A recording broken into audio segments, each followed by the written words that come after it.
Olá, boa noite a todos. Sejam bem-vindos mais uma vez à nossa live semanal, ao nosso encontro semanal, aonde Deus nos contempla com este momento em que podemos desfrutar de sua santa e bendita palavra, onde podemos nos alimentar com o pão da vida que encontramos na Bíblia Sagrada, aonde temos esse encontro pessoal, eu e você e Deus conosco, aonde estudamos as Escrituras e nos aprofundamos no conhecimento da pessoa de Jesus, aonde através das Escrituras conhecemos aquilo que é a essência do caráter de Deus, a vontade do Senhor para o nosso relacionamento com Ele e para o nosso relacionamento com o próximo. É através do estudo das Escrituras que nós conhecemos o propósito de Deus para todos nós. É através dela que conhecemos a intimidade do caráter do nosso Criador. É onde podemos contemplar a sua perfeição, o seu amor, a sua santidade. É onde podemos conhecer aquele que é 3 vezes santo. Santo, santo, santo. Santo é o Senhor. Hoje nós faremos o estudo do capítulo 3 do Evangelho de Marcos por meio de uma pregação expositiva, dando continuidade à sequência dos nossos estudos que se iniciaram há 2 semanas atrás, quando fizemos a exposição do capítulo 1 e depois fizemos na semana seguinte, que é a semana passada, a exposição do capítulo 2 do Evangelho de Marcos. Se você está chegando agora, lembre-se de dar o like, de compartilhar também essa mensagem, esse vídeo. Isso é importante para que você, que é cristão, cumpra a ordenança de Cristo que nos disse para que fôssemos por todo o mundo e pregássemos o Evangelho a toda criatura. Essa é a oportunidade que você tem, é a oportunidade que nós temos de levarmos a palavra a todos os povos. A sua comissão pode ser feita com um clique no seu botão. Compartilhe esta mensagem para que ela seja recompartilhada, republicada e essas palavras sejam levadas a todos os povos. Não é a minha mensagem que é levada, mas a mensagem de Deus que eu transmito a partir daquilo que está na Bíblia Sagrada. Eu conto com você para que junto podemos dar andamento e darmos crescimento à nossa obra missionária. Obra essa que é toda ela dedicada ao nosso glorioso Senhor e Salvador Jesus Cristo. Vamos chegando, uma boa noite aos que estão se conectando conosco. Hoje faremos a exposição do capítulo 2 do capítulo 3 do Evangelho de Marcos. Lembrando que na semana passada fizemos do capítulo 2 e na semana retrasada do capítulo 1. É importante que façamos antes uma recapitulação do que é o Evangelho de Marcos e qual foi o propósito de Marcos quando escreveu o seu Evangelho. O Evangelho de Marcos, ele é o segundo Evangelho ordenado dentro do cânon do Novo Testamento. Ele está depois do Evangelho de Mateus e antes do Evangelho de Lucas. No entanto, ele é o primeiro dos evangelhos a ser escrito. Ele foi o primeiro evangelho a ser redigido e serviu de base para a escrita dos evangelhos de Mateus e de Lucas. Nesse sentido, o Evangelho de Marcos, ele tem um pioneirismo e serviu de base para a escrita dos outros 2 evangelhos sinóticos. Sinóticos é o mesmo que parecidos, ou seja, que são vistos de uma mesma ótica, de uma mesma perspectiva. Marcos, Mateus e Lucas. O Evangelho de João é um evangelho que não entra nesta classificação e é um pouco diferente desses 3 evangelhos que citei, dentre os quais se inclui de Marcos. O Evangelho de Marcos, ele foi escrito inicialmente para o público romano. Os romanos valorizavam muito as conquistas militares, a belicosidade, o heroísmo que era expresso e manifesto na pessoa dos seus generais e dos seus imperadores. Nesse sentido, o Evangelho de Marcos retrata um Jesus que está constantemente em ação, constantemente fazendo milagres, expulsando demônios, curando todo tipo de enfermidade que encontra e pregando a palavra de Deus, trazendo a mensagem do reino, trazendo a mensagem da salvação por meio da fé e do arrependimento. O Jesus que Marcos apresenta aos romanos é aquele que é, ao mesmo tempo, servo e senhor, aquele que veio mais para servir do que para ser servido, mas que, ao mesmo tempo em que se propôs e se dispôs a ter a servidão, ele também é aquele que é Senhor, porque é o que reina sobre a morte. É aquele que morreu numa cruz para nos salvar e que depois que morreu, ressuscitou.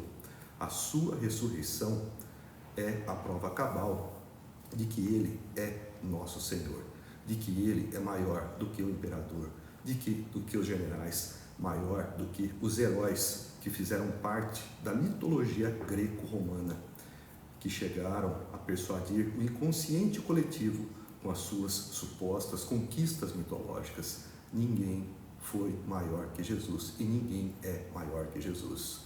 Jesus é, ao mesmo tempo, o servo sofredor e também é o Filho de Deus, o Deus vivo que se fez carne e habitou entre nós.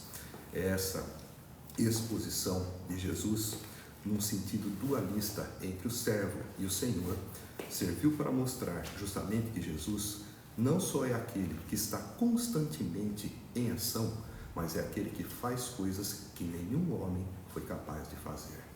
Jesus é simplesmente, dentre os heróis, o maior que já existiu. E esse é o propósito do Evangelho de Marcos. O Evangelho que, como eu disse, foi dirigido aos romanos e teve como propósito apresentar um Jesus que estava constantemente em ação, como os romanos gostavam de ver, como os romanos idealizavam os seus heróis, baseados nas figuras dos seus generais e de seus imperadores. Hoje nós vamos fazer então a exposição do capítulo 3, faremos um estudo meticuloso, passagem por passagem, versículo por versículo. Na aula passada nós fizemos a exposição do capítulo 2, que teve 4 importantes temáticas. Teve a cura do paralítico, que é aquela passagem emblemática em que o indivíduo é descido por um buraco aberto no teto da casa pelos seus amigos. Depois, ao chamado de Levi, ou chamado de Mateus. Depois, há uma discussão bastante acalorada entre Jesus e os fariseus por conta da questão do jejum. E no fim, o capítulo 2 termina com uma discussão também forte a respeito da guarda do sábado. O capítulo 3, ele se inicia com os seguintes dizeres. Noutra ocasião, ele entrou na sinagoga, ele, no caso, Jesus. E estava ali um homem com uma das mãos atrofiada. Alguns deles estavam procurando um motivo para acusar Jesus. Por isso, o observavam atentamente para ver se ele iria curá-lo no sábado. Jesus disse ao homem da mão atrofiada: levanta-se e venha para o meio. Veja que Jesus se dirige à pessoa com quem ele fala e com quem mais tarde veremos que ele vai curar, trazendo-a para o meio da multidão, colocando-a em evidência para que o ato, quando consumado, fosse ali testemunhado por todos. Vemos nessa passagem que Jesus tinha um modo atual de agir. Ele estava num sábado, ele ia regularmente à sinagoga, ele congregava com os outros judeus, com aqueles de mesma fé, já que Jesus era inicialmente judeu. E ali, na sinagoga, ele que tinha a reputação de ser um rabino, ele aproveitava a oportunidade que tinha não só para ensinar, mas também para produzir os seus atos miraculosos que davam testemunho de quem ele era. Porém, na mesma medida em que a fama de Jesus, a reputação dele crescia por conta das suas pregações feitas com autoridade e conhecimento e por conta dos seus feitos miraculosos, também crescia a oposição e a perseguição a Jesus por parte dos fariseus, dos mestres da lei, dos escribas e de outras facções do mundo judaico. Tanto que aqui nós vemos que é descrito que eles estavam procurando um motivo para acusar Jesus. Ele, na verdade, os opositores. Por isso, o observavam atentamente para ver se ele iria curá-lo no sábado. A questão do sábado era um fato emblemático dentre os judeus. A guarda do sábado, a circuncisão e a obediência, sobretudo das leis alimentares, como por exemplo não comer carne de porco, eram identificador cultural dos judeus. Havia uma norma estabelecida para a guarda do sábado, no sentido do sábado ser guardado e preservado do trabalho. No entanto, o que era exatamente trabalho na acepção literal trazida na lei de Moisés e no entendimento dos fariseus? A lei não deixava exatamente claro o que era o trabalho, mas os fariseus, eles acabaram criando dentro da tradição e da cultura deles um conjunto de normas e de regras que eles estabeleceram com relação àquilo que era e o que não era trabalho. Por exemplo, a lei permitia que se colhesse espiga com as mãos no sábado, para sobrevivência. Eles entendiam que isso já era trabalho. Eles entendiam que você poderia percorrer uma milha, mais do que isso, já era trabalho. E eles entendiam que alguém que estivesse sofrendo de uma enfermidade de morte em pleno sábado poderia ser curado, mas quem não estivesse em risco iminente de morte não deveria ser curado. Então, diante dessa situação e de todas essas circunstâncias, lembrando que os judeus, eles costumavam endurecer a lei de Moisés, a lei dada por Deus, no sentido de se fazer cumpridores de uma lei que vai além das obrigações naturais do judeu. Para quê? Para que fossem vistos como homens santos, como homens piedosos, como homens que fazem muito mais do que aquilo que seriam obrigados pela lei por fazer. Dando continuidade à leitura, para nós vermos como se desenrola essa passagem, depois de Jesus dizer, levante-se e venha para o meio, Jesus pergunta para os que o acusavam, para os que estavam lá justamente tramando contra ele. O que é permitido fazer no sábado? O bem ou o mal? Salvar a vida ou matar? Mas eles permaneceram em silêncio. Por que eles não responderam? Eles sabiam que o sábado, ele tinha as suas ordenanças no sentido de não ser violado, mas eles sabiam que a preservação da vida vinha acima da questão do sábado. E essa situação em que se colocava fazer o bem ou fazer o mal, salvar ou matar, era algo que os confrontava e que não dava a eles a oportunidade de contra-atacar. Nessa questão, nós vemos que Jesus havia se deparado com um homem que tinha uma deformidade na mão, aqui é chamada de mão atrofiada, em outras traduções ela vem como mão mirrada. O fato é que os estudiosos entendem que essa deformidade não foi proveniente de um problema de nascença, não era algo congênito, mas algo adquirido, embora não se saiba a natureza dessa aquisição. O fato é que, ao longo do capítulo 1 e do capítulo 2 do Evangelho de Marcos, nós vemos que Jesus vinha realizando curas sucessivas, já havia passado por Cafarnaum, que era a cidade onde agora, nesse momento, ele se encontrava na sinagoga, e que já haviam levado todos os doentes para ele tinha curado todo tipo de enfermidade. Talvez este tenha ficado para trás, talvez este não tenha tido naquela ocasião a oportunidade de ser curado. E agora, ele estava diante de Jesus e diante daquele que era o único que poderia fazer algo por ele. Embora a sua enfermidade não fosse uma enfermidade de morte, de risco iminente de perder a vida, ele estava diante de uma oportunidade de ser curado pela única pessoa que poderia curá-lo, que era Jesus.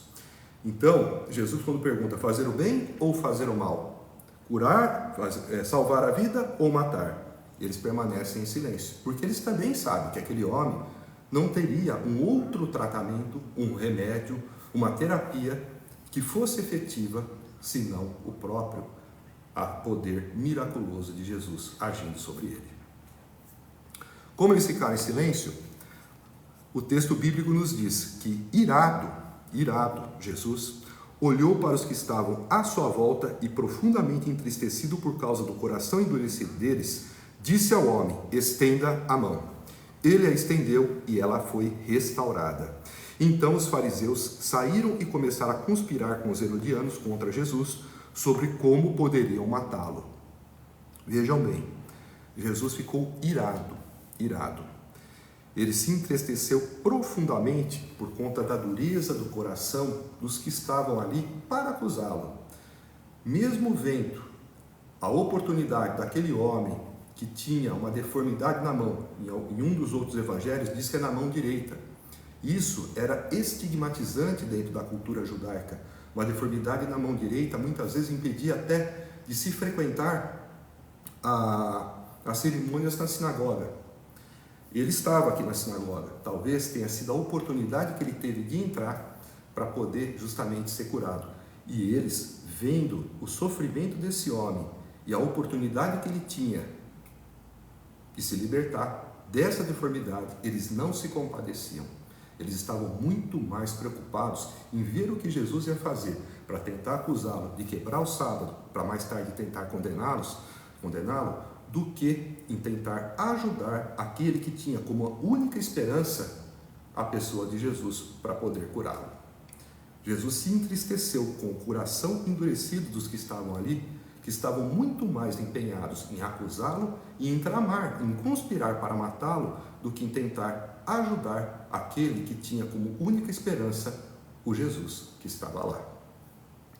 Então, é importante que nós analisemos uma parte dessa passagem que diz: então os fariseus, primeiramente, Jesus diz, estenda a mão. Ele a estendeu e ela foi restaurada. Vemos que essa cura é uma cura miraculosa, porque ela é uma cura instantânea e completa. Não é algo que foi feito e que foi progressivamente melhorando ao longo de minutos, de horas, de dias, de semanas. Não, é uma cura instantânea e completa. Aqui nos diz que ela foi restaurada.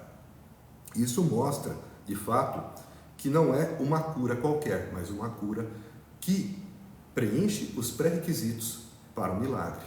Uma cura completa e instantânea, imediata. Na sequência, é que vem um texto que merece também um comentário. Então os fariseus saíram e começaram a conspirar com os herodianos contra Jesus sobre como poderiam matá-lo. Quem são os fariseus e quem são os herodianos? É importante nós voltarmos um pouco à história do povo de Israel para saber o que representam esses dois grupos. Na época de Jesus, na região da Palestina, da Terra Santa, havia basicamente os seguintes partidos político-religiosos, que eram os fariseus, os saduceus, os herodianos, os essênios e os zelotes. Esses partidos, resumidamente falando, eles tinham posições religiosas próprias e posições políticas próprias. Os fariseus nada mais eram do que, nós vamos falar de uma forma mais detalhada a respeito dele, mas eles eram os religiosos mais ortodoxos, mais preocupados com o zelo da lei. Os saduceus eram um grupo religioso da elite que acreditava somente nos 5 livros da Torá, somente nos escritos de Moisés, não acreditavam em anjo, não acreditavam em ressurreição, e eles também não acreditavam no mundo espiritual. Tinha os essênios, que era um grupo espiritualizado que vivia no deserto da Judéia, que talvez João Batista tivesse tido algum contato com eles, talvez não está isto nas escrituras, mas eles eram religiosos, eram pessoas sérias em termos de espiritualidade, eram praticantes do batismo não de João Batista, o batismo do arrependimento, nem o batismo de Jesus, mas o batismo de conversão ao judaísmo, o batismo feito aos prosélitos, e eles eram bastante estudiosos da lei e viviam de uma forma isolada. Havia os herodianos, que eram muito mais ligados à política do que à religião, apoiadores do rei Herodes e alinhados com a política do Império Romano, e havia os zelotes. Os zelotes eram um grupo que fazia uma oposição armada à dominação romana e que não aceitava o jugo romano sobre o povo judeu. Eles queriam tramar a libertação do povo por meio da espada.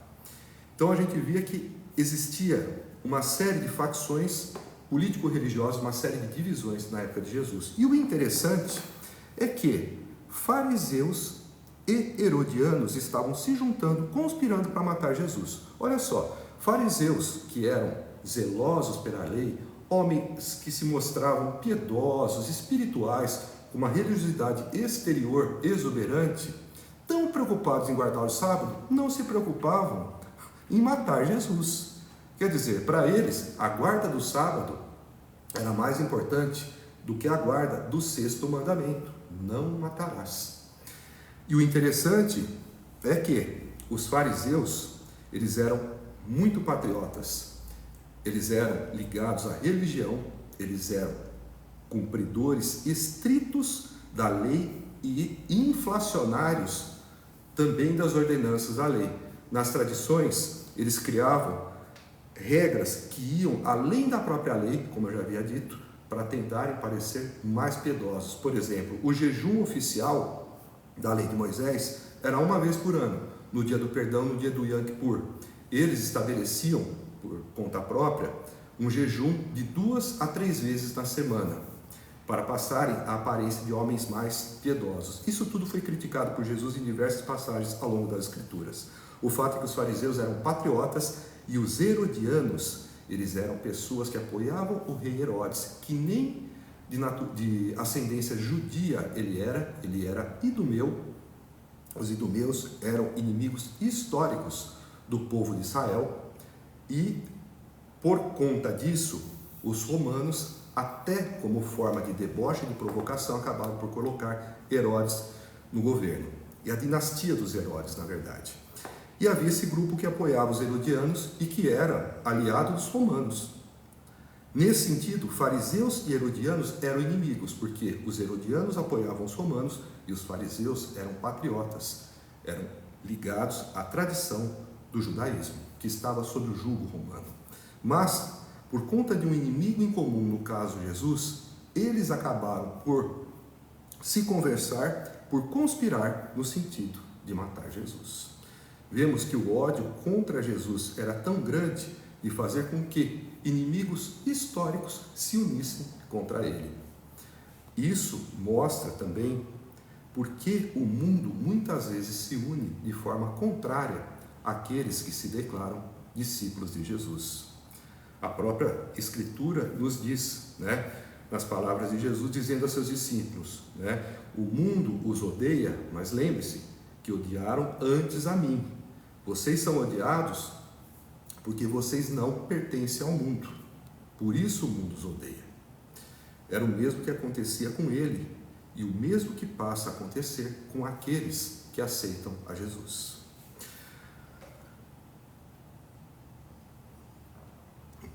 Nós devemos também nos ater ao exemplo daqui dos fariseus, dos mestres da lei, que viam os milagres de Jesus, mas não conseguiam reconhecer a pessoa de Jesus, o Messias. Eles, sendo zelosos e conhecedores da lei, das Escrituras, das profecias acerca do Messias, não conseguiam reconhecer a pessoa do Messias, mesmo estando diante do próprio Messias.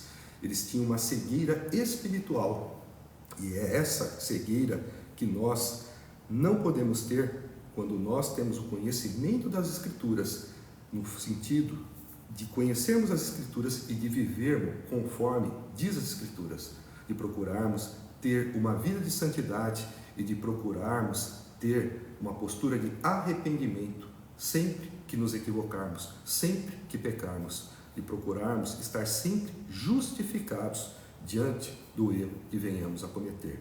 Os fariseus conheciam tão bem a lei e se achavam tão cuidadosos com a lei que não se viam como pecadores. Se entendiam como justos e como pessoas que não precisavam de justificação, de perdão de pecados, porque no entendimento deles, eles não pecavam. Eles estavam enganados, obviamente.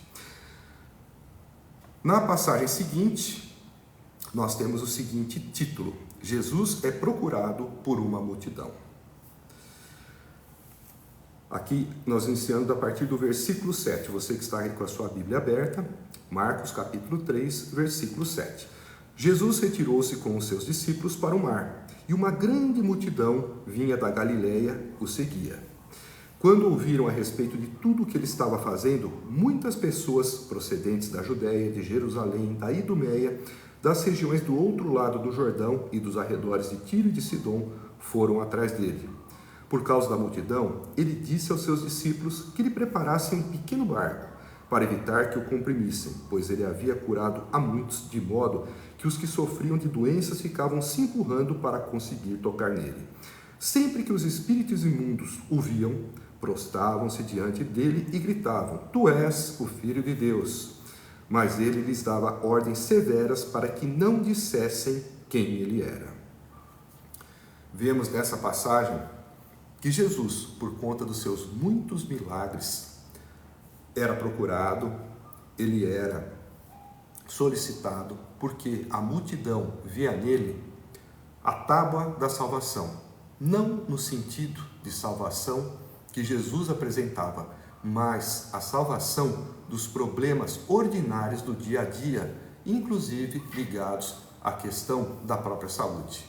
Eles vinham até então a Jesus buscando por curas, buscando por alimento, como quando Jesus multiplica os pães e os peixes, mas eles não buscavam ainda Jesus por conta da palavra para buscarem a salvação e o reino de Deus. Vemos que Jesus recebia pessoas de todas as partes da região da Palestina, da Judéia, de Jerusalém, de Tiro e de Sidom, que eram, na verdade, regiões já que ficavam ao norte, ao noroeste da Palestina, as regiões que ficavam do outro lado do Jordão, as regiões que ficavam ao sul já da Palestina, como a Idumeia, de onde vinha a família do rei Herodes. Então, todos buscavam a Jesus por conta dos seus milagres. E nessa passagem nós vemos que ele começa a se preocupar com o próprio resguardo no sentido da sua segurança, tanto que ele pede para que seus discípulos providenciassem um pequeno barco. A cena que nós vemos é Jesus numa praia, na verdade, muito provavelmente, aqui ele estava no mar da Galileia, que não é um mar, mas é um lago de água doce, também chamado de Lago de Tiberíades, ou Lago de Genezaré, e também chamado historicamente como Mar da Galileia, mas não é um mar, é um lago de água doce. E ali ele se colocava à margem do lago, dentro da água, em cima de um barquinho, com a multidão naquela região da praia, de onde ele discursava e ele pregava, para que ele pudesse estar em um pequeno púlpito em segurança, para que a multidão justamente não o amassasse, né? E ele pudesse ali, não fosse comprimido, como a Escritura diz, enquanto ele pudesse estar ali ensinando. E é interessante que nessa passagem, como eu disse, muitos o procuravam por conta dos milagres, buscando no seu poder a solução para os problemas que os homens não poderiam dar. A cura de doenças, da cegueira, da deficiência física, da lepra,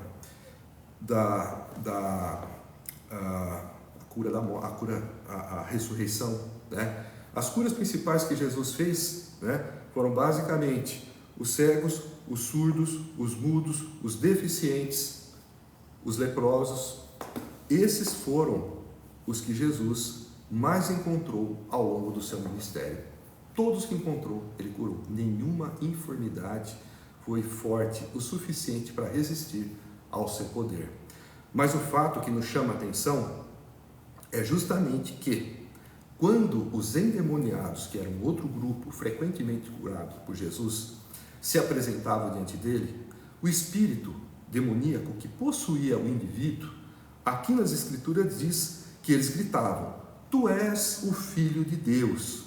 Mas Jesus os repreendia de forma severa para que não dissessem quem ele era.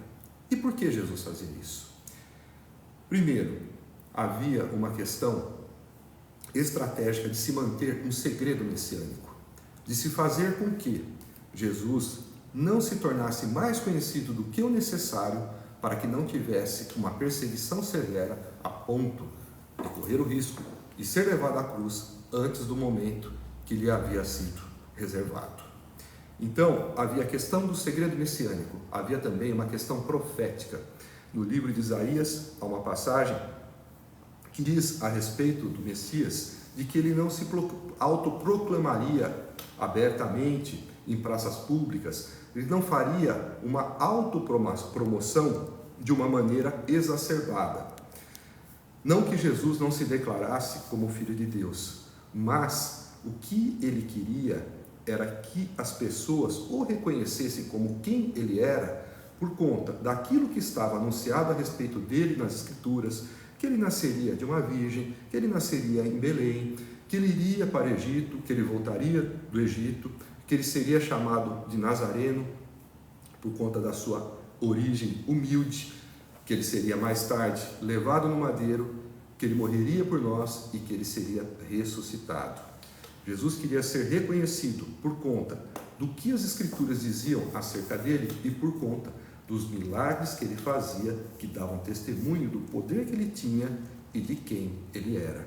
Ele não queria que as pessoas o reconhecessem como Messias por conta do testemunho de demônios. E o que nos chama a atenção é principalmente o fato de que aqui os primeiros e os que mais enfaticamente reconhecem Jesus são os demônios. As pessoas, as multidões que se dirigiam a Jesus não o reconheciam como o Filho de Deus, como o Messias, mas como um curador. E os demônios revelavam a identidade de Jesus não no sentido de fazer com que fosse reconhecido como Messias, mas para que as multidões começassem a vê-lo como um milagreiro, como um curador, e não como aquele que veio para trazer de fato a salvação. Nesse sentido, Jesus repreendia o testemunho dos demônios, porque ele não queria que as pessoas o conhecessem a partir do testemunho de demônios. Mas ele esperava que fosse reconhecido por aquilo que já havia sido anunciado acerca dele nas Escrituras e por conta dos milagres que ele fazia, que davam testemunho do poder que ele tinha e da pessoa que ele era. Hoje nós devemos ainda ser cuidadosos para não passarmos desapercebidos como estes que estavam diante de Jesus, que cercavam o barco, que o comprimiam, mas que não o reconheciam de fato como quem ele era. Você já se perguntou quem é Jesus para você? Os demônios dizem: tu és o Filho de Deus.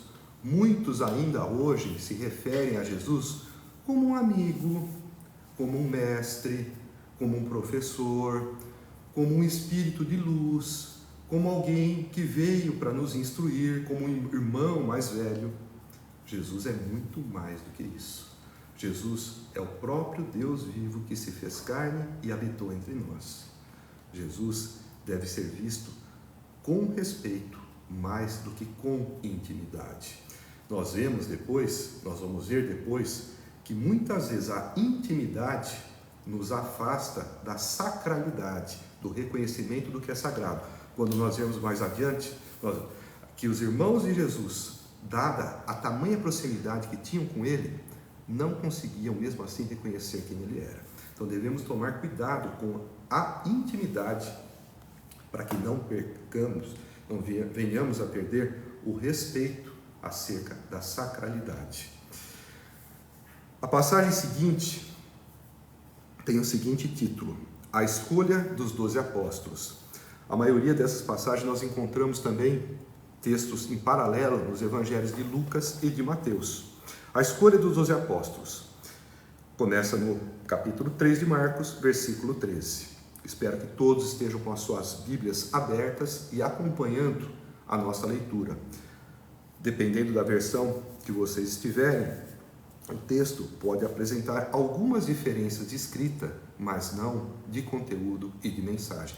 A versão que eu estou me utilizando é a NVI, Nova Versão Internacional, que eu gosto e aprecio muito para fazer os estudos e as pregações expositivas, dada a facilidade de linguagem, principalmente para o público que ainda não está muito familiarizado com a Bíblia. Então, vamos dar sequência à escolha dos 12 apóstolos. Nós encontramos também essa passagem no Evangelho de Lucas, capítulo 6, versículos de 12 a 16. Aqui se inicia em Marcos, capítulo 3, versículo 13. Jesus subiu a um monte e chamou a si aqueles que ele quis, os quais vieram para junto dele. Escolheu 12, designando-os apóstolos, para que estivessem com ele, os enviasse a pregar e tivessem autoridade para expulsar demônios. Esses são os 12 que ele escolheu: Simão, a quem deu o nome de Pedro, Tiago, filho de Zebedeu, e João, seu irmão, os quais deu o nome de Boanerges, que significa filhos do trovão, André, Felipe, Bartolomeu, Mateus, Tomé, Tiago, filho de Alfeu, Tadeu, Simão o Zelote e Judas Iscariotes, que o traiu. Aqui nós vemos uma passagem emblemática em que Jesus faz a escolha dos 12 apóstolos. As Escrituras nos mostram que foi Jesus quem escolheu os 12 que ele queria para ter com ele.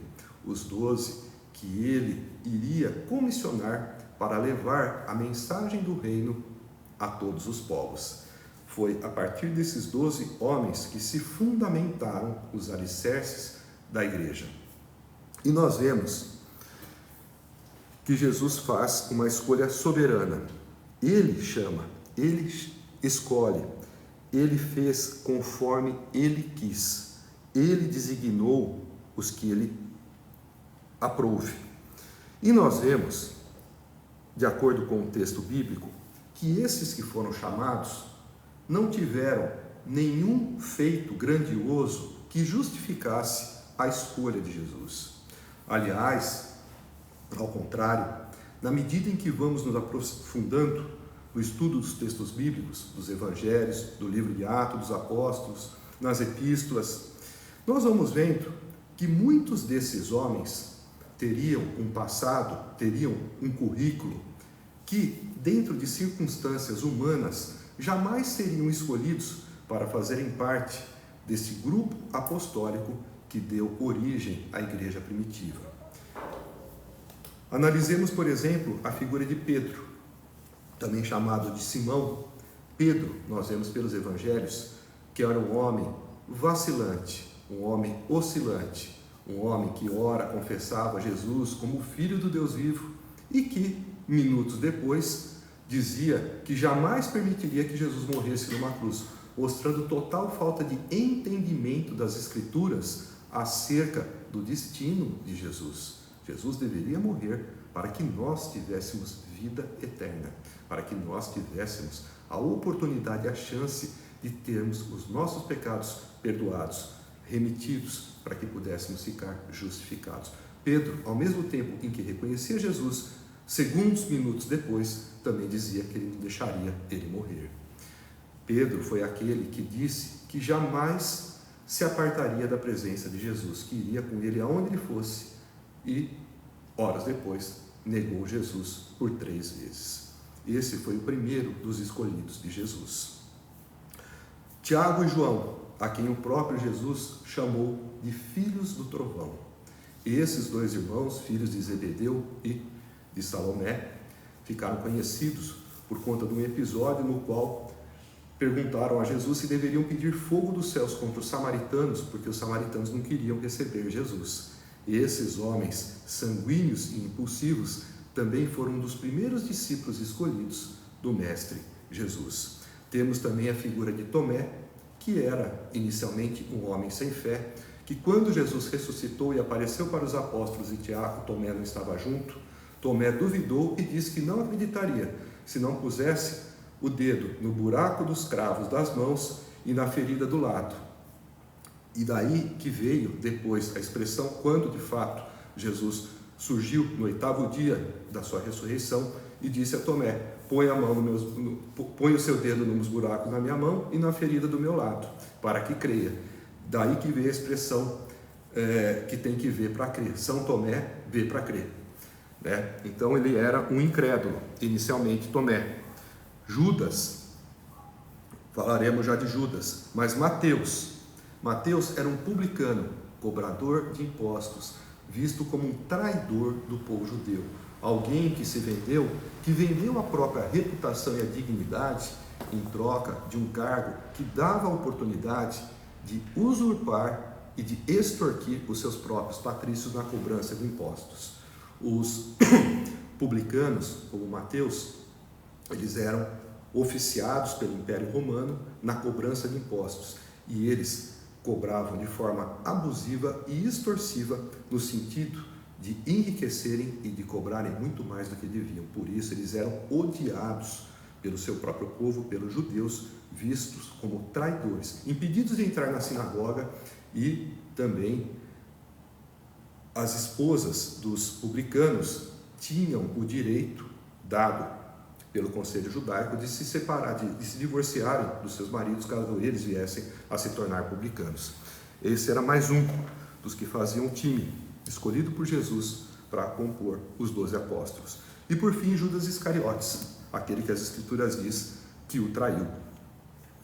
Nós vemos que Judas, ele foi o cumprimento das Escrituras. Vemos que Judas, ele não foi predestinado por Jesus para traí-lo, mas sabemos que já havia uma profecia bíblica do Velho Testamento, se não me falha a memória, de Isaías, no qual o Messias seria entregue por 30 moedas de prata, como de fato aconteceu. Judas amava mais o dinheiro do que amava Jesus.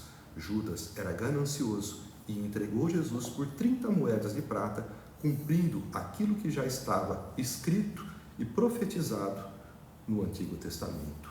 Havia também Simão o Zelote. Os zelotes, como eu já havia explicado, eram um grupo, um dos partidos religiosos, políticos do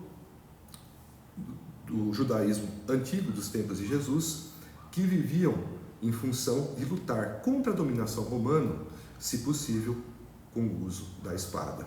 Então, era um homem que provavelmente não devia ter um convívio muito bom com Mateus, pois os zelotes, assim como os fariseus, eram muito patrióticos, e Mateus, como publicano, era visto como um traidor dos judeus. Imaginem o ambiente onde havia um publicano como Mateus e Simão o Zelote. Então nós vemos que dentro deste grupo apostólico, escolhido, literalmente escolhido por Jesus, nós talvez não encontremos nenhum homem que aos nossos olhos seria escolhido para fazer parte do nosso grupo. Mas Jesus, em sua infinita sabedoria, em seu conhecimento divino, soube como fazer desses homens seus discípulos e fazer com que eles vivessem em função dele, entregando a própria vida em martírio em favor de Cristo. Foram os pilares da igreja primitiva. 12 apóstolos é uma apologia ou uma alegoria das 12 tribos de Israel. Nós podemos dizer isso quando nós olhamos para o livro de Apocalipse, no capítulo 21, onde João descreve a visão que teve da Nova Jerusalém, e há um muro, onde nesses 12 muros há 12 portas, com os nomes dos 12 patriarcas das 12 tribos. E há também, nos alicerces, nos fundamentos desse muro, os nomes dos 12 apóstolos do Cordeiro. Então, os 12 apóstolos nada mais representam, simbolicamente falando, do que o renascimento das 12 tribos de Israel. Eles representam um novo Israel, a Igreja de Cristo, que foi, na verdade, restaurada, e que nós sabemos que o cristianismo, ele não é uma continuidade do judaísmo, ele é uma nova religião. O judaísmo cumpriu o seu papel até a morte de Jesus na cruz. A partir dali, a remissão dos pecados, que é o fundamento principal da religião, para se encontrar a salvação, precisa haver remissão de pecados, para haver justificação, para que se possa estar em condição de entrar no reino de Deus. Quem está em pecado, quem não está justificado, não pode se aproximar de Deus. Então, a partir do momento em que Jesus morreu na cruz, a remissão dos pecados passou a ser feita pelo sangue de Jesus e não mais pelo sangue derramado por animais sacrificados. Então, cristianismo e judaísmo são religiões distintas e não são religiões complementares. O judaísmo teve o seu papel até a morte de Jesus na cruz, de onde se inicia oficialmente o cristianismo. Então, até uma outra passagem que se fala que não se usa remendo novo em roupa velha e nem se coloca vinho novo em odre velho. Não vou contar essa parábola novamente, está na aula passada. Mas é uma forma de deixar bem claro que judaísmo e cristianismo não são uma continuidade de uma mesma religião, mas o cristianismo é uma nova religião que se inicia com a morte de Jesus na cruz. Os fundamentos dessa religião e especificamente da sua igreja foram os 12 apóstolos e daí adiante os discípulos que aceitaram a Jesus Cristo, chegando até os nossos dias, até as nossas pessoas. Então nós vemos que o grupo apostólico escolhido de forma voluntária e intencional por Jesus é um grupo composto por homens que, dentro da nossa apreciação humana, jamais seria constituído e colocado da forma como foi. Eram homens que, aos nossos olhos, tinham um passado reprovável e seriam improváveis de darem bons frutos, como de fato vieram a dar. Sobretudo depois que houve a descida do Espírito Santo sobre eles e que passaram a ter as suas vidas dirigidas pelo Espírito de Deus. A próxima passagem nós encontramos com o seguinte título: A acusação contra Jesus. Essa passagem também nós encontramos nos evangelhos de Mateus e de Lucas. Aqui nós vemos os seguintes dizeres. É a partir do versículo 20 do capítulo 3 de Marcos. Então Jesus entrou numa casa e novamente reuniu-se ali uma multidão, de modo que ele e os seus discípulos não conseguiam nem comer. Quando seus familiares ouviram falar disso, saíram para trazê-lo à força, pois diziam: ele está fora de si. Nós vemos aqui nesse trecho que Jesus estava em um momento de intenso trabalho, de intensa entrega, de intensa dedicação ao seu ministério. Vimos que ele havia nomeado os seus 12 apóstolos, vimos que ele estava na região do Mar da Galileia, em cima de um barquinho, aonde a multidão o comprimia. Vimos que ele era procurado por todos, de Jerusalém, da Judéia, de Idumeia, de Tiro, de Sidom, de além do Jordão. De todas as partes vinham pessoas em busca de Jesus, por conta dos milagres que ele fazia, mais do que por conta dos ensinos que ele trazia. E vemos que isso fazia com que ele não tivesse tempo, nem ele e nem os seus discípulos, nem de comer. Não conseguiam nem comer.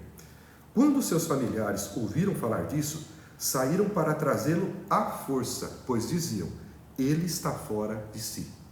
Vemos nessa passagem aquilo que há pouco eu havia dito, que muitas vezes a intimidade com o sagrado faz com que percamos o senso de sacralidade.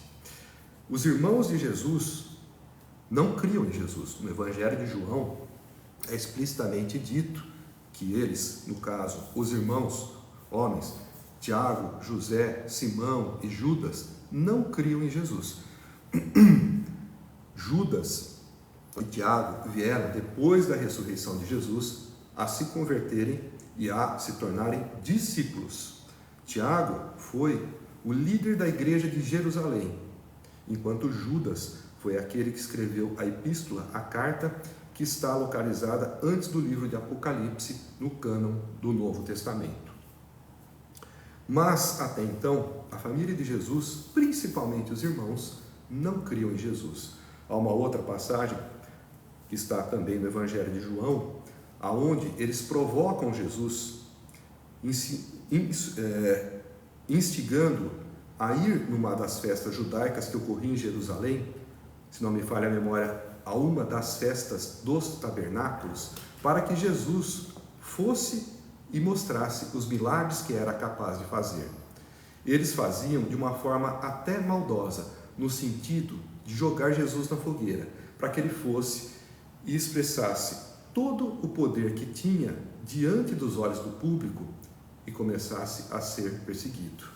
Eles provocavam Jesus nessa ocasião, nessa situação, dizendo: por que você não vai à festa? Afinal de contas, não há quem faça as coisas que você faz e não faça isso em público e as deixe em oculto. E Jesus acaba por dissuadi-los, desconversa e no fim acaba por ir à festa. Mas os irmãos de Jesus queriam que ele fosse, não para que ele se glorificasse na festa, mas para que ele fosse exposto antes da hora. Eles pareciam ter inveja de Jesus. E aqui nós vemos que eles diziam: ele está fora de si. Queriam trazê-lo à força. Aqui nós vemos que mais do que uma preocupação acerca da integridade de Jesus, acerca da saúde de Jesus, havia uma preocupação com relação à reputação familiar.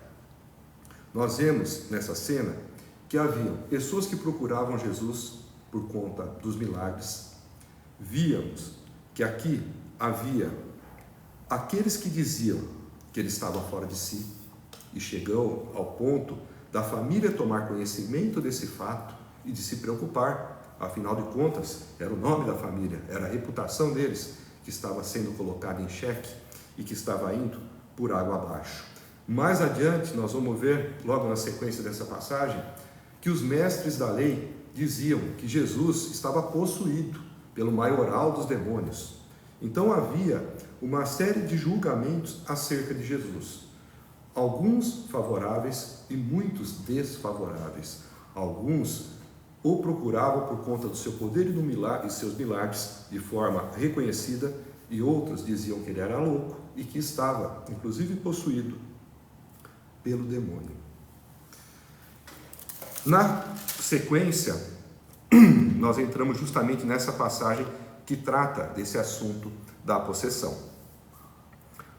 Depois dos irmãos de Jesus terem ido para tentá-lo, levá-lo à força, e por terem ouvido justamente que ele estaria fora de si, nós encontramos o seguinte trecho: e os mestres da lei, eles deveriam estar ali, vendo o que Jesus fazia, junto com a multidão, porque depois que Jesus começou a ficar famoso, conhecido, nós vemos que há uma série de narrativas aonde fariseus, escribas, mestres da lei, membros da sociedade e da religião judaica, começaram a se reunir e a acompanhar o ministério de Jesus como se fossem uma espécie de fiscais religiosos. Eles queriam, na verdade, achar uma prerrogativa, um motivo para acusar Jesus de alguma transgressão da lei a fim de condená-lo e de matá-lo, como nós já vimos que fariseus e herodianos estavam tramando.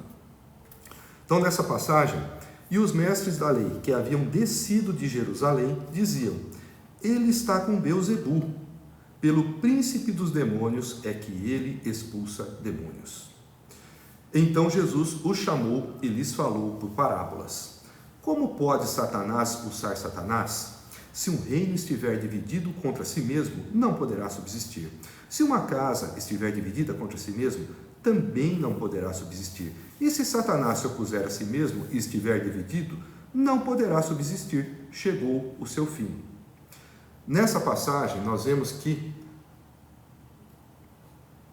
a perseguição e a oposição a Jesus vai tomando tal monta, vai ganhando corpo, a ponto de chegarem a acusá-lo que ele fazia milagres e que particularmente expulsava demônios pelo poder de Beelzebu. Vamos entender um pouco melhor essa passagem. Vamos ver quem era Beelzebu e vamos também entender o porquê dessa postura dos mestres da lei de dizer que Jesus estaria possuído por Beelzebu, pelo maioral dos demônios, e que por isso teria uma autoridade sobre os demônios menores. O fato é que esses mestres da lei, fariseus, escribas que acompanhavam Jesus, como eu disse, usando o termo de fiscais religiosos, eles viam que Jesus operava muitos sinais e milagres, via que ele fazia coisas que ninguém havia feito, mas eles não entendiam como isso era possível. Alguns tinham de fato uma dúvida sincera, mas outros, por inveja, não queriam crer. O fato é que eles diziam: esse homem faz as coisas que faz por Deus. Mas aí alguém chegava e dizia: como assim? Como que alguém que não guarda o sábado, no entendimento deles, como alguém que anda com publicanos e pecadores, Como alguém que não jejua 2 ou 3 vezes por semana, como alguém que não lava as mãos antes de comer, essas regras eram todas regras impostas pela tradição religiosa judaica, farisaica e não pela lei de Moisés. Jesus não fazia nada disso do que eles falavam, de fato. Só que isso não era pecado, porque isso não estava na lei. Estavam nas ordenanças que eles criaram, que estavam além da lei e que eles praticavam para parecerem muito obedientes, muito santos, muito religiosos e santificados, piedosos, além daquilo que a própria lei exigia. Então eles entendiam que os milagres que Jesus fazia não poderiam ser da parte de Deus, porque quem é de Deus guarda o sábado, conforme deve ser guardado o entendimento dele. Não anda com aquela gentalha como publicanos e pecadores. Não deixa de jejuar 2 ou 3 vezes por semana. E também não come sem lavar as mãos. Todas as tradições que eles inventaram, nada disso era lei. Então, no entendimento deles, da parte de Deus, Jesus não poderia ser. Aí, tentaram imaginar, bom, mas os milagres estão aí. Por exemplo, Jesus curava o endemoniado que todo mundo conhecia. Curava o deficiente, que era também conhecido de todos. Não tinha como negar. Eram fatos contra os quais as evidências por si provavam o milagre. Então, tentaram, por exemplo, dizer que ele praticava charlatanismo, mas os fatos em si já quebravam esse argumento. Não é possível alguém ser charlatão fazendo sinais e prodígios diante de todos e curando pessoas que todos sabiam que eram de fato enfermas. Charlatanismo não era. Então os milagres são reais. Bom, mas se ele não é de Deus, ele não é charlatão porque os milagres são reais, como esses milagres podem acontecer? Aí eles tentaram buscar uma outra explicação, dizendo, então o poder dele não vem de Deus, mas vem do diabo, do maioral dos demônios, que é Beelzebu. Beelzebu era uma divindade pagã, que era, na verdade, um nome constituído da junção de Baal-Zebub, que seria o equivalente a Deus das moscas ou Senhor das moscas. Ele era chamado e era entendido como o maioral dos demônios. Nesse sentido, era o próprio Satanás. Então, eles tentaram criar essa explicação para poder explicar o porquê, a origem do poder de Jesus nos seus sinais e milagres, dizendo que, de fato, ele fazia sinais e milagres, não tinha como negar, mas isso não é da parte de Deus. Justamente por quê? Porque quem quebra o sábado, quem não lava as mãos, quem não jejua, quem anda com publicano e pecador, não está com Deus, no entendimento deles. Então criaram essa situação. E aí Jesus, de uma forma inteligente, ele usa de 2 parábolas. A primeira que nós já lemos e que agora nós vamos explicar, e a segunda que logo já vamos falar. A primeira, ele diz: como pode Satanás expulsar Satanás? Se um reino estiver dividido contra si mesmo, não poderá subsistir. Se uma casa estiver dividida contra si mesma, também não pode subsistir. E se Satanás se opuser a si mesmo e estiver dividido, não poderá subsistir. Chegou o seu fim. Jesus usa de um argumento lógico para justamente desconstruir esse argumento absurdo que os mestres da lei faziam e atribuíam a ele uma possessão demoníaca. Porque não havia lógica e sentido isso ser possível ou ser verdade. Afinal de contas, todos sabem que Satanás foi aquele anjo que se rebelou, que convenceu 1/3 dos anjos e que foi expulso do paraíso e que caiu na terra e que tornou-se o inimigo de nossas almas. É também inimigo de Deus. Como Satanás vai agir em favor da pessoa de Jesus, expulsando demônios que fariam com que a autoridade de Jesus crescesse? Não tem sentido. Satanás não iria estar dando um tiro no próprio pé, não iria estar agindo contra si mesmo. É o que Jesus usa como lógica para mostrar para ele. Como que um reino dividido vai poder subsistir? Um reino dividido não pode subsistir. Uma casa, e é algo lógico, afinal de contas, você pode pegar um exemplo prático, por exemplo, o Império Grego, que antecedeu o Império Romano. Na época de Alexandre o Grande, por volta de 330 a.C., ele tinha um senso de unidade. Com a morte de Alexandre, ele foi dividido em 4 partes com 4 generais. Os que nos interessam são os Seleucidas e os Ptolomeus, que foram generais que exerceram um domínio alternado sobre a região da Terra Santa. Mas o fato é que esses 4 generais que surgiram depois da morte de Alexandre fizeram com que o Império Grego fosse se fragmentando, se enfraquecendo, até vir a ser substituído pelo Império Romano. Então nós vemos que, pela lógica, um reino dividido contra si mesmo não pode subsistir, e é o que Jesus coloca como argumento para ele. Depois ele avança no seu argumento e diz: uma casa dividida contra si mesmo também não pode subsistir. Ou seja, uma casa onde os seus membros duelam uns contra os outros, eles acabam por se exterminar e a casa por cair. E também coloca: se Satanás estiver se opondo a si mesmo e estiver se dividindo ou dividido, não poderá subsistir, chegou ao seu fim. Ou seja, não faz sentido nenhum Satanás agir em Jesus, em favor de Jesus, contra um outro demônio. Ele estaria agindo contra o seu próprio reino, contra a sua própria casa, contra aqueles que trabalhavam para ele. Não, era um argumento absolutamente lógico e irrefutável. Com isso, Jesus confronta a acusação leviana dos mestres da lei, que diziam que ele exercia poder sobre os demônios inferiores, expulsando tais demônios pelo poder de Beelzebul, que era o maioral dos demônios.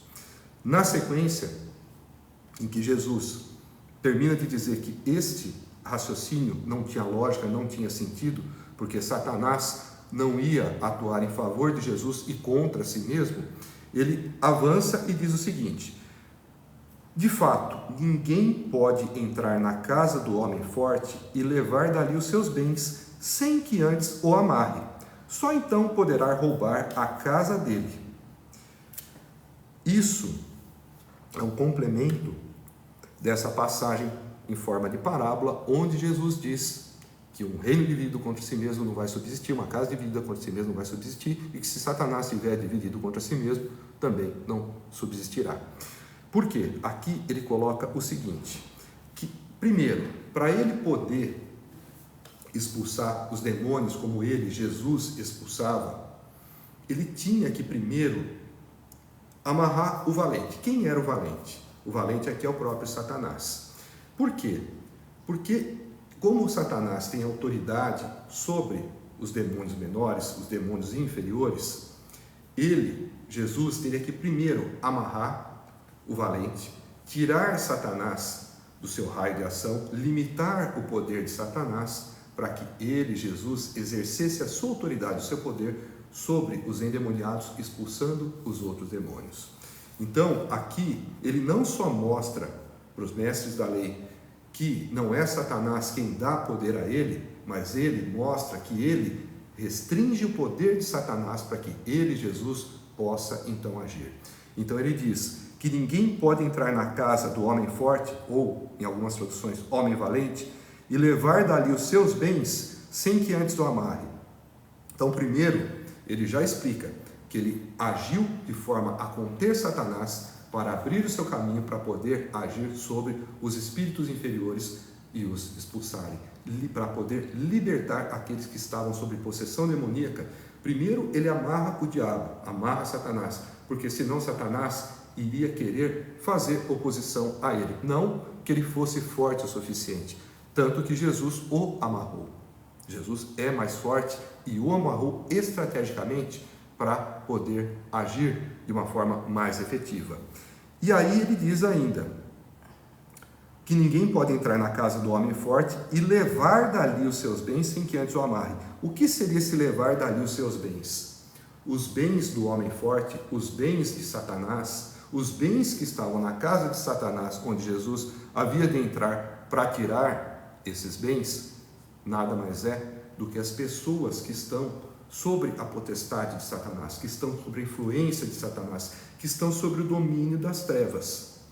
Jesus primeiro amarra o valente, primeiro amarra o diabo, para poder entrar na casa do diabo e libertar as pessoas que estão possessas, oprimidas e sob o domínio e a influência dele. Os bens do diabo, os bens de Satanás, são as próprias pessoas que estão submissas e sujeitas à autoridade dele. Logo na sequência, em que Jesus traz esses argumentos para rebater a acusação dos mestres da lei de que ele estaria endemoniado, que faria os seus sinais e milagres por conta do poder de Beelzebu, ele diz: eu lhes asseguro que todos os pecados e blasfêmias dos homens lhes serão perdoados, mas quem blasfemar contra o Espírito Santo nunca terá perdão, é culpado de pecado eterno. Jesus falou isso porque eles estavam dizendo: ele está com um espírito imundo. Vamos estudar. Nesta passagem, nós encontramos um dos textos aonde mais se discute a questão do perdão e a questão do pecado imperdoável. A blasfêmia contra o Espírito Santo, ela ainda é hoje mal compreendida. O que é, de fato, este pecado que faz com que o indivíduo se torne culpado de pecado eterno, ou réu de eterno juízo? A blasfêmia contra o Espírito Santo nada mais é do que você atribuir a uma obra de Deus, a uma obra do Espírito Santo, a autoria do diabo. Esse ato não é um ato involuntário ou um ato inconsciente, ao contrário, é um ato consciente e voluntário. Não é algo que você, vendo algum pregador, algum auto-intitulado profeta, apóstolo em alguma igreja, dizendo ou fazendo algum ato, você diz: isso é obra do diabo. E ele vira para você e diz: olha, cuidado com a blasfêmia contra o Espírito Santo. Você não conhece a pessoa e você não tem a obrigação de concordar que o que ele faz, seja falando, seja fazendo, seja de fato algo miraculoso e seja algo proveniente do Espírito Santo. A própria Bíblia nos diz para que nós provemos os espíritos, porque nem tudo que vem do mundo espiritual procede do Espírito Santo. Então nós devemos ser cuidadosos. A blasfêmia contra o Espírito Santo é um ato consciente.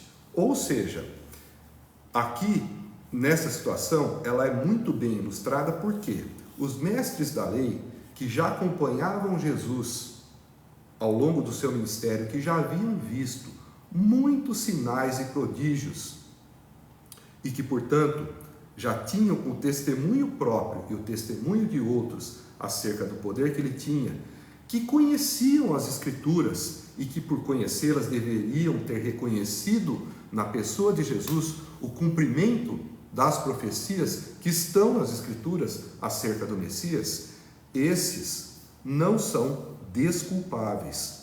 Quando eles veem alguém como Jesus fazendo as coisas que ele faz, conhecendo a história de vida que ele teve, compatível com aquilo que estava nas profecias que diziam a respeito da pessoa do Messias, e ainda assim, por uma questão de inveja, por uma questão de dureza do coração, diz que os milagres e os sinais que ele faz são obra do diabo, isso é blasfêmia contra o Espírito Santo. Por que isso não tem perdão? O indivíduo já passou do ponto de conversão.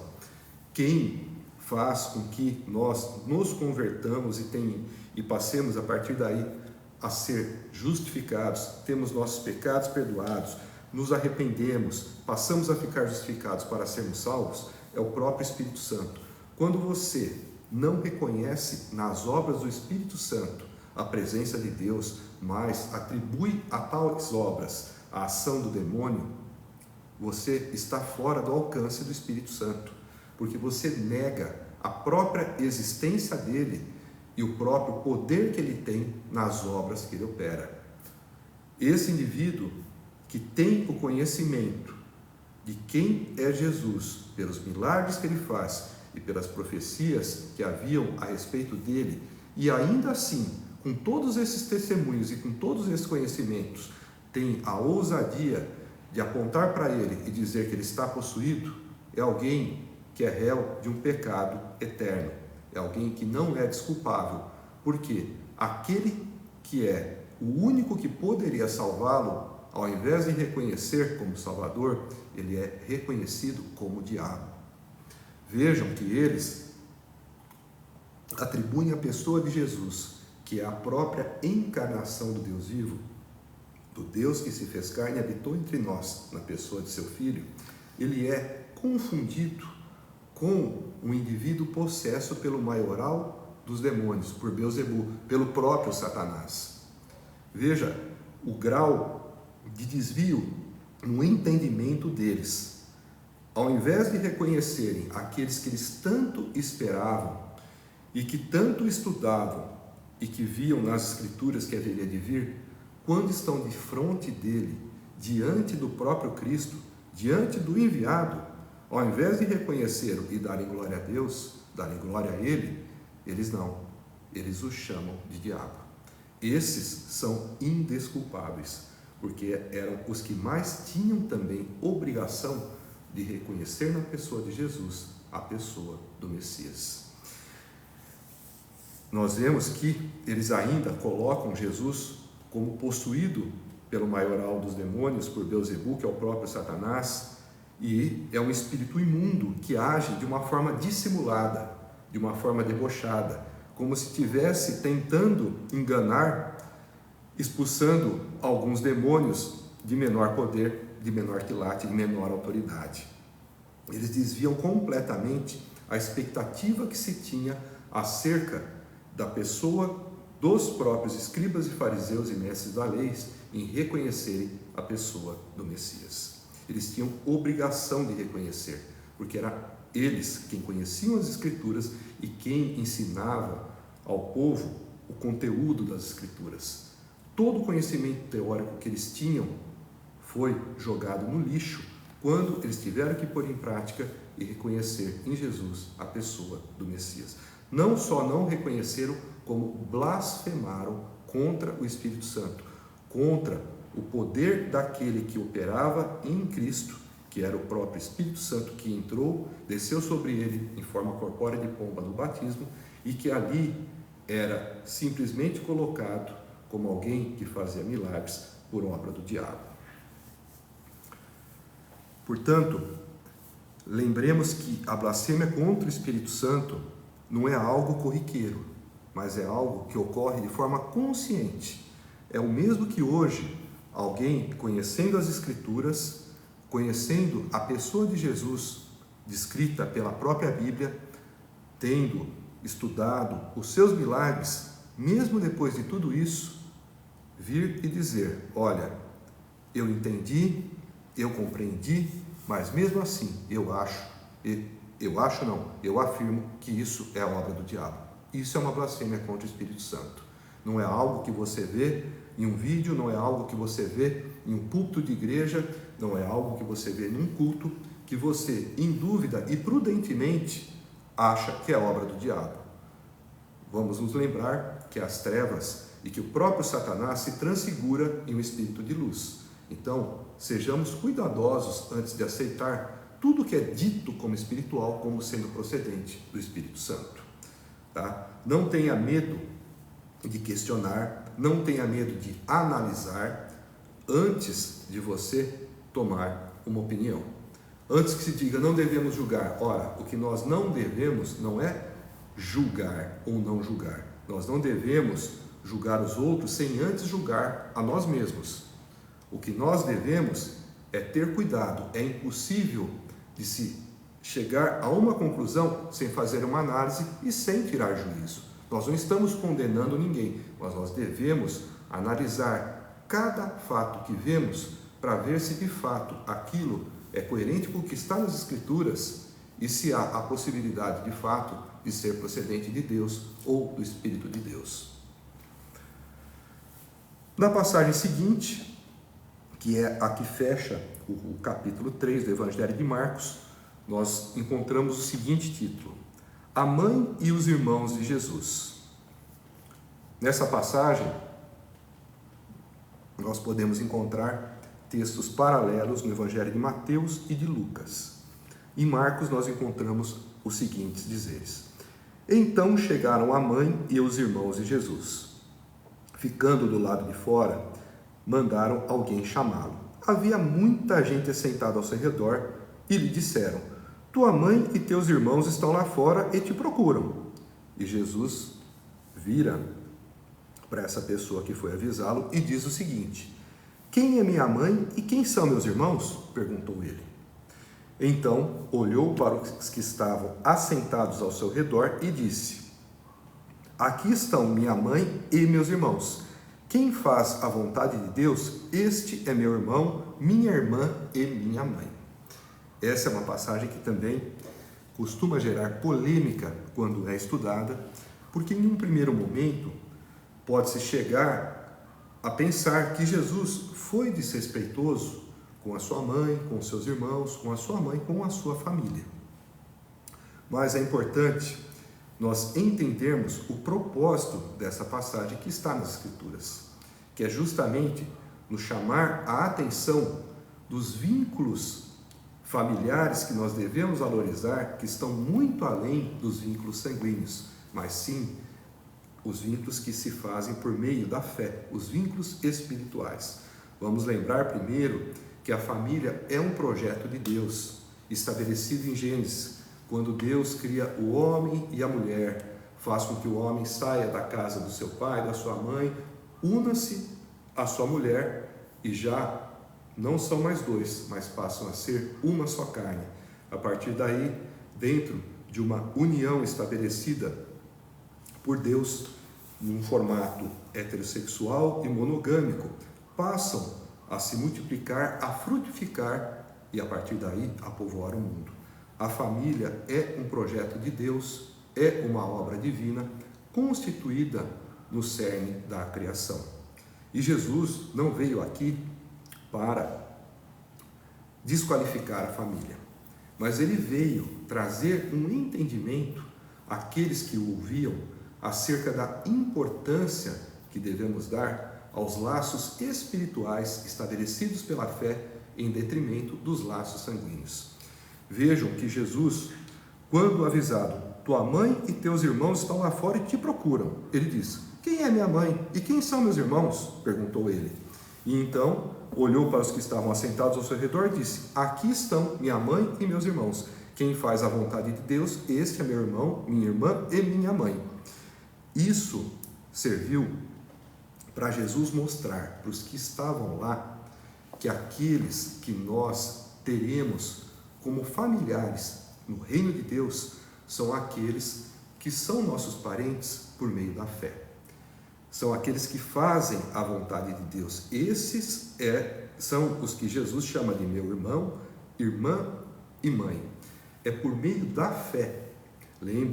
Lembremos que no Evangelho de João, capítulo 3, versículo 16, nós encontramos aquele versículo que talvez seja o mais famoso ou um dos mais famosos das Escrituras. Porque Deus amou o mundo de tal maneira que deu seu Filho unigênito, Jesus Cristo, para que todo aquele que nele crê não pereça, mas tenha a vida eterna.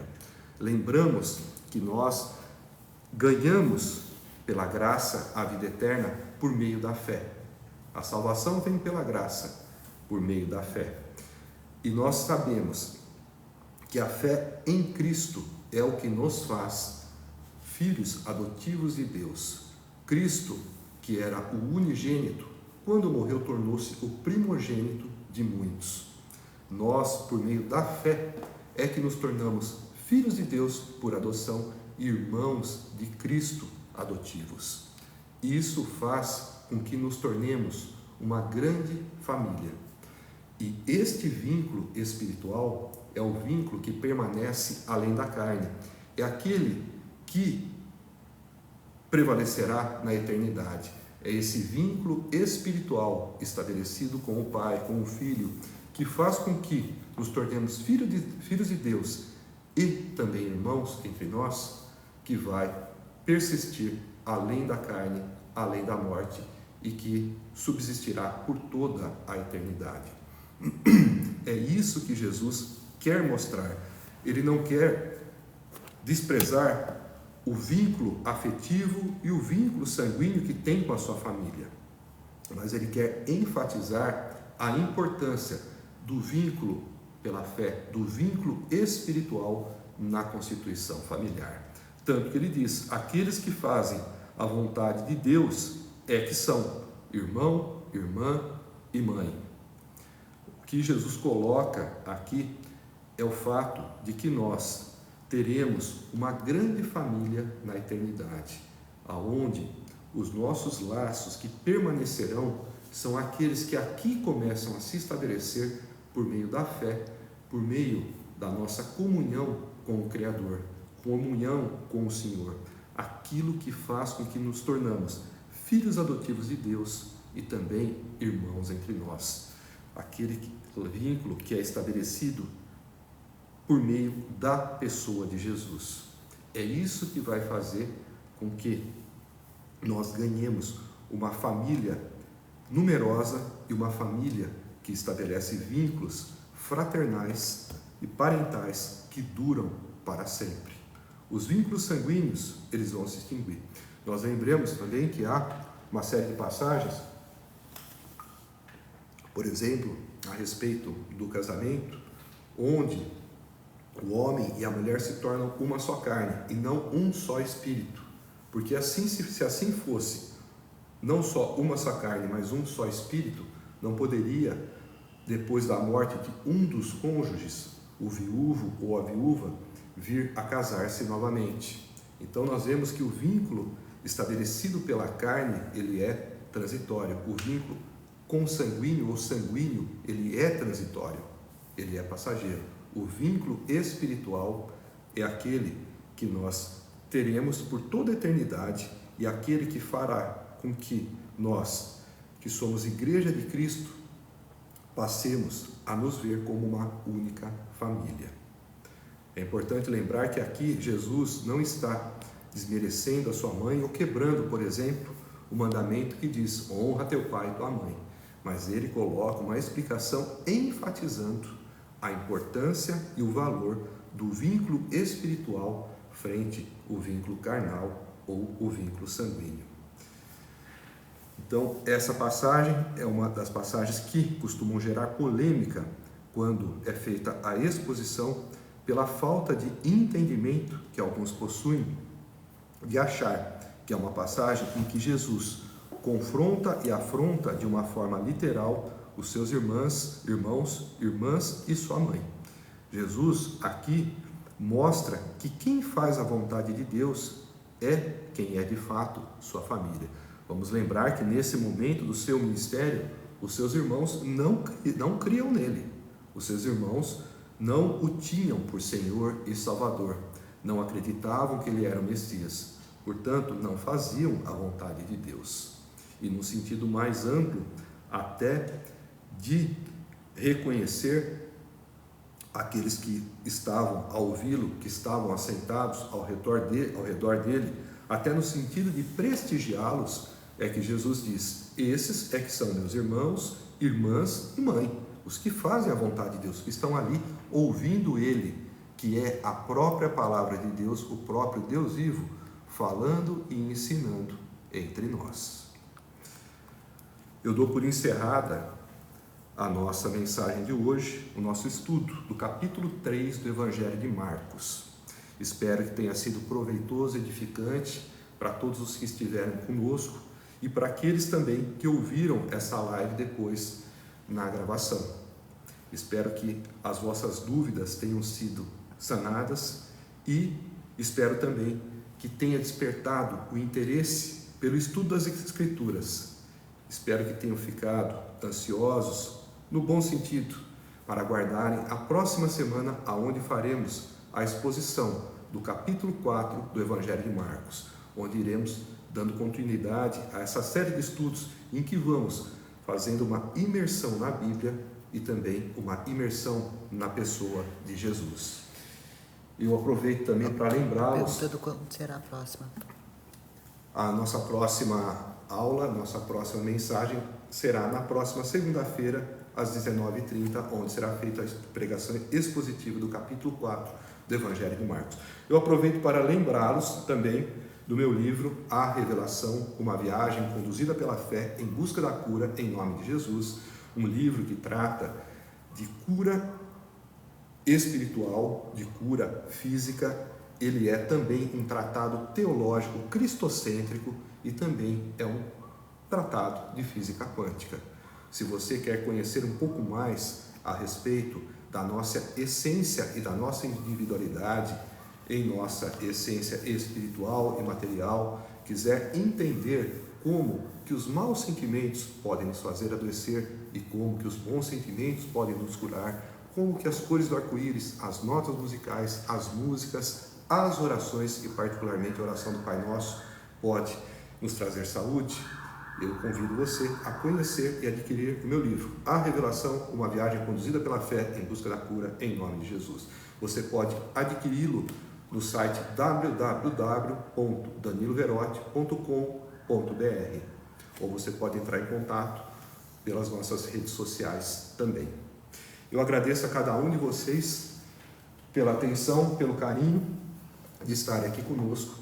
Agradeço a Deus, agradeço a Jesus pela orientação, pela inspiração, pela iluminação que nos deu, pela oportunidade que Deus nos proveu de estarmos aqui mais uma vez reunidos em seu santo nome para podermos fazer uma imersão em sua santa palavra e podermos assim nos alimentar do alimento sagrado que Cristo veio nos dar.